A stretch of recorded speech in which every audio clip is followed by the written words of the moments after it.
इस मूवी की शुरुआत में दिखाया जाता है मार्टी नाम का एक लड़का जिसका अपना एक म्यूजिकल बैंड है। वह आज अपने बैंड के साथ अपने स्कूल के कंपटीशन में हिस्सा लेने के लिए एक ऑडिशन दे रहा है, लेकिन वह जज मार्टी और उसके बैंड को स्कूल के म्यूजिक कंपटीशन में हिस्सा लेने से पहले ही रिजेक्ट कर देते हैं। मार्टी निराश होकर ऑडिशन रूम से बाहर आ रहा था कि तभी उसे अपनी गर्लफ्रेंड मिलती है जिसका नाम जेनिफर है। वह दोनों आपस में बहुत प्यार करते हैं। वह दोनों एक दूसरे से बात कर ही रहे थे कि तभी एक औरत उनके पास चंदा मांगने के लिए आती है। वह औरत उनसे कहती है कि 30 साल पहले इस टाउन की क्लॉक टावर पर बिजली गिरने की वजह से यह क्लॉक डैमेज हो गई थी, लेकिन हम अब इस क्लॉक को ठीक करवाना चाहते हैं। मार्टी भी अब उस औरत को कुछ पैसे दे देता है। वह औरत मार्टी को अब एक पोस्टर देती है जिसमें उस क्लॉक पर बिजली गिरने की डेट और टाइम लिखे थे। मार्टी भी उस पोस्टर को अपने पास रख लेता है। इसी बीच जेनिफर का डैड वहाँ आकर उसे अपने साथ ले जाता है। जेनिफर के जाने के बाद मार्टी भी अपने घर पहुँचता है जहाँ उसके डैड का बॉस जिसका नाम बीफ है वह उसे बुरा भला सुना रहा था।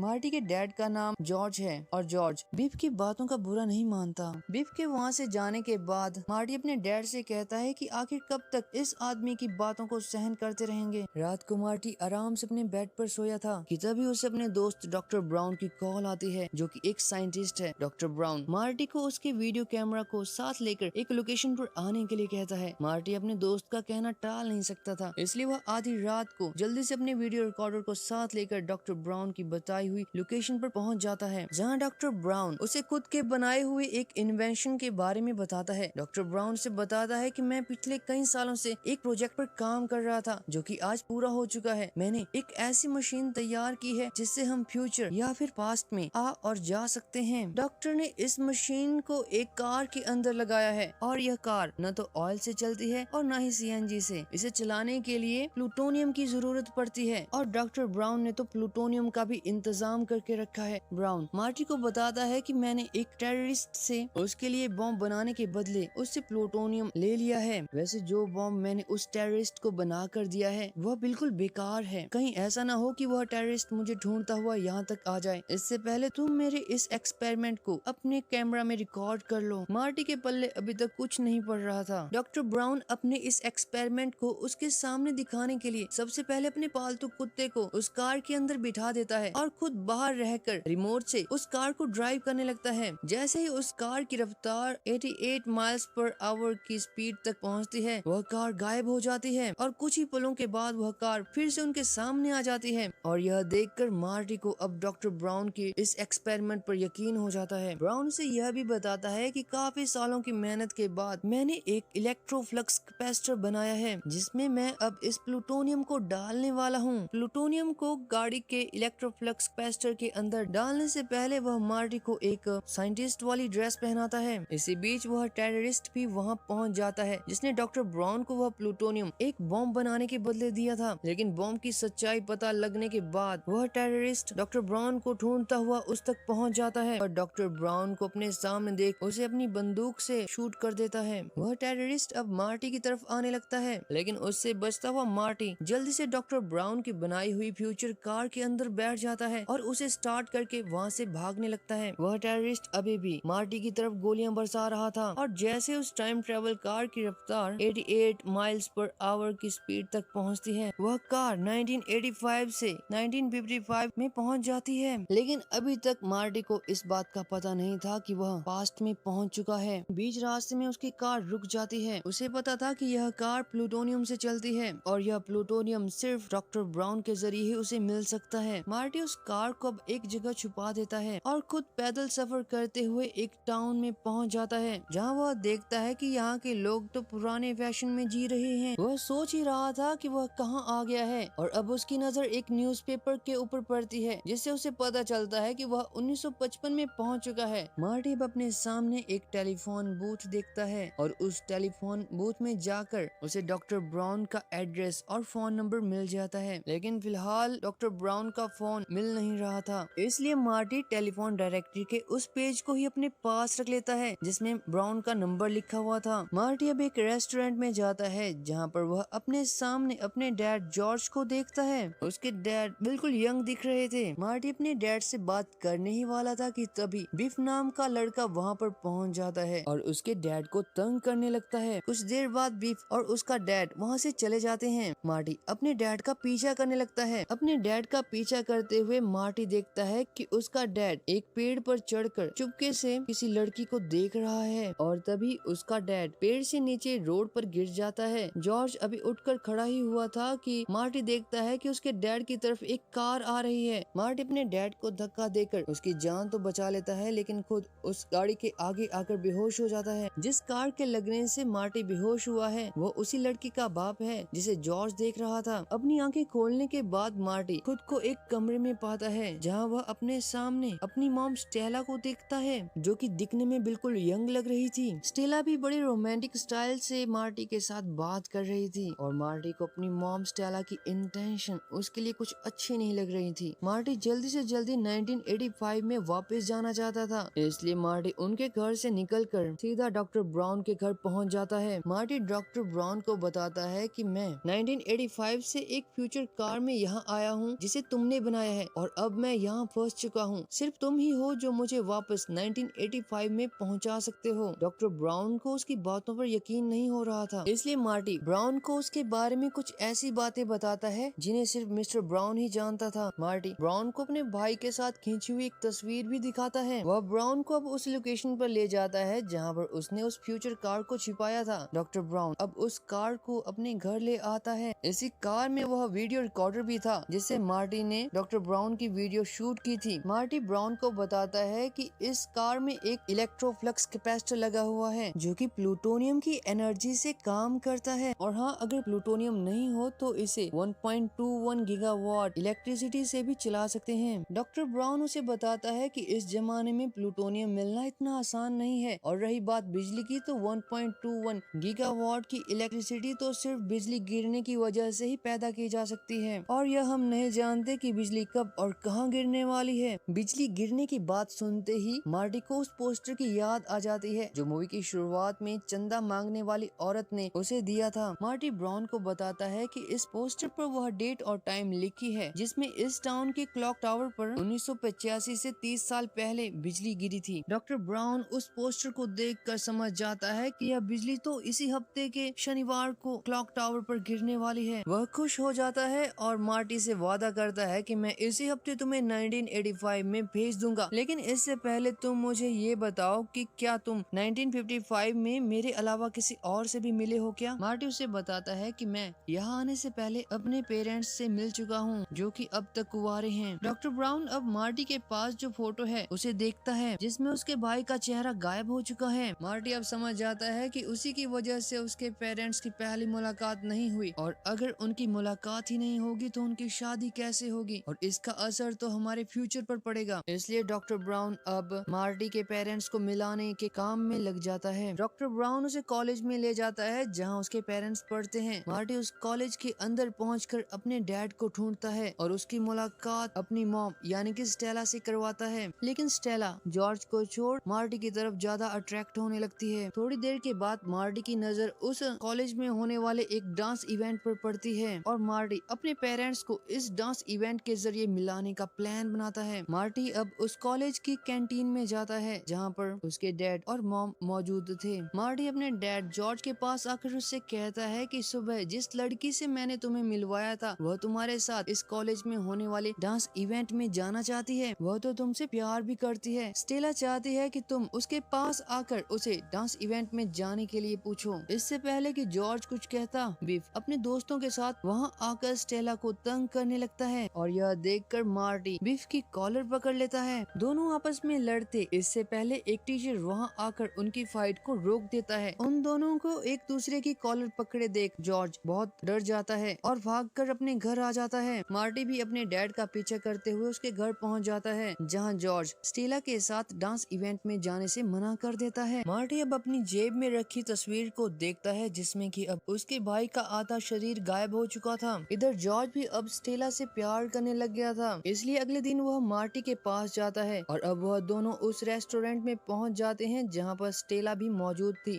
जॉर्ज स्टेला को डांस इवेंट में उसके साथ जाने के लिए बस पूछने ही वाला था कि तभी बिफ अपने दोस्तों के साथ उस रेस्टोरेंट में पहुंच जाता है। बिफ को जॉर्ज की तरफ आता देख मार्टी टांग अड़ाकर उसे नीचे गिरा देता है और अपने दिमाग का सही इस्तेमाल करके मार्टी बिफ को एक जोरदार पंच मारकर उस रेस्टोरेंट से बाहर निकल आता है और यह देखकर स्टेला मार्टी पर और ज्यादा फिदा हो जाती है। अब बात करते हैं डॉक्टर ब्राउन की, जिसने मार्टी को 1985 में भेजने का एक पूरा प्लान बनाया है। वह इस प्लान को मार्टी को समझा ही रहा था कि तभी स्टेला मार्टी का पीछा करते हुए वहां पहुंच जाती है। स्टेला मार्टी को अब उसके साथ डांस इवेंट में जाने के लिए पूछती है और मार्टी भी उसके साथ डांस इवेंट में जाने के लिए हाँ कह देता है। इसके अगले दिन मार्टी जॉर्ज के पास जाकर उसे स्टेला के साथ डांस इवेंट में जाने की बात बता देता है, लेकिन मार्टी तो अपने डैड और मॉम को मिलवाना चाहता था, इसलिए मार्टी उन दोनों को मिलवाने का एक नया प्लान बनाता है। मार्टी के प्लान के हिसाब से जैसे ही मार्टी स्टेला को गाड़ी में लेकर डांस इवेंट में पहुंचेगा,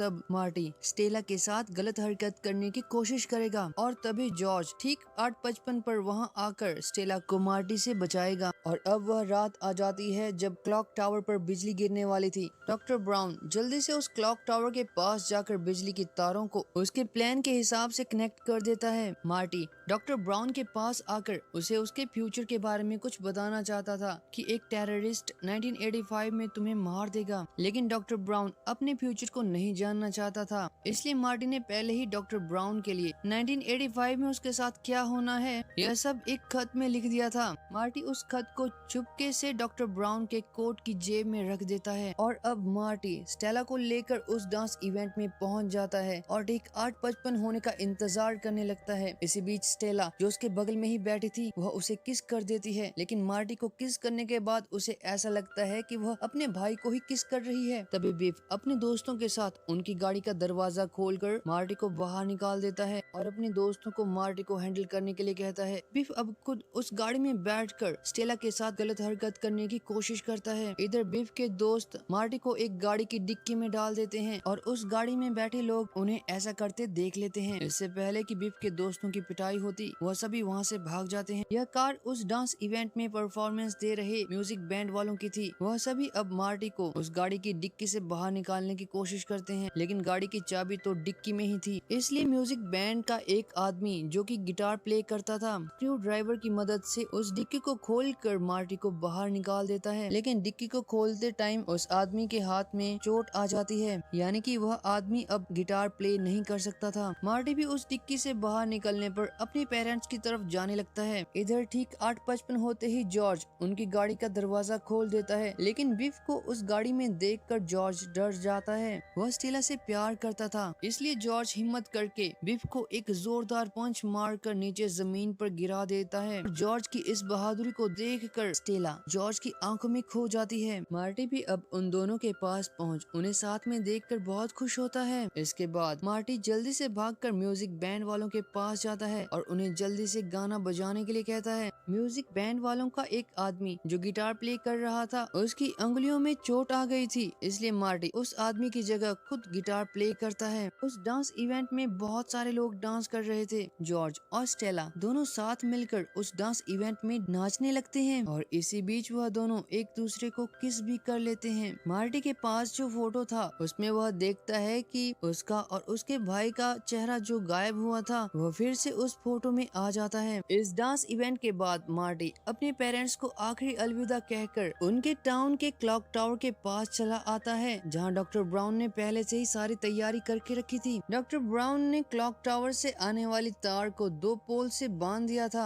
उसने एक पोल को फ्यूचर कार के इलेक्ट्रोफ्लक्स कैपेसिटर के अंदर डाल दिया था, ताकि बिजली गिरने की वजह से जो इलेक्ट्रिसिटी प्रोड्यूस होगी वह सीधा उस पोल की मदद से गाड़ी में लगे इलेक्ट्रोफ्लक्स कैपेसिटर तक पहुंच सके। डॉक्टर ब्राउन मार्टी की कार में एक टाइम सेट कर देता है, जहां से मार्टी 1955 में आया था। 1955 से 1985 में जाने के लिए गाड़ी की रफ्तार 88 माइल्स पर आवर तक की होनी चाहिए थी, इसलिए डॉक्टर ब्राउन एक अलार्म क्लॉक देकर उस लोकेशन से दूर जाने के लिए कहता है, ताकि वह गाड़ी को रफ्तार देकर बिजली गिरने वाले समय यहाँ तक पहुँच सके। मार्टी भी डॉक्टर ब्राउन को आखिरी अलविदा कहकर कार में बैठ जाता है और गाड़ी को ब्राउन द्वारा बताई हुई लोकेशन तक ले जाता है। मार्टी अपने प्रेजेंट में डॉक्टर ब्राउन को उस टेररिस्ट से बचाना चाहता था, इसलिए मार्टी अपने प्रेजेंट में पहुंचने वाले समय को 10 मिनट पहले कर देता है। इधर गाड़ी में रखी अलार्म क्लॉक भी बज जाती है और मार्टी गाड़ी को स्टार्ट करके क्लॉक टावर की तरफ जाने लगता है। डॉक्टर ब्राउन ने सभी तारों को आपस में अच्छे से कनेक्ट किया था। वह अभी क्लॉक टावर पर ही था कि तभी वह देखता है है कि उस तार पर पेड़ गिरने की वजह से वह तार नीचे लगे पोल से अनप्लग हो गई है। ब्राउन अब जल्दी से उस पेड़ को हटाता है जिसकी वजह से वायर अनप्लग हुई थी।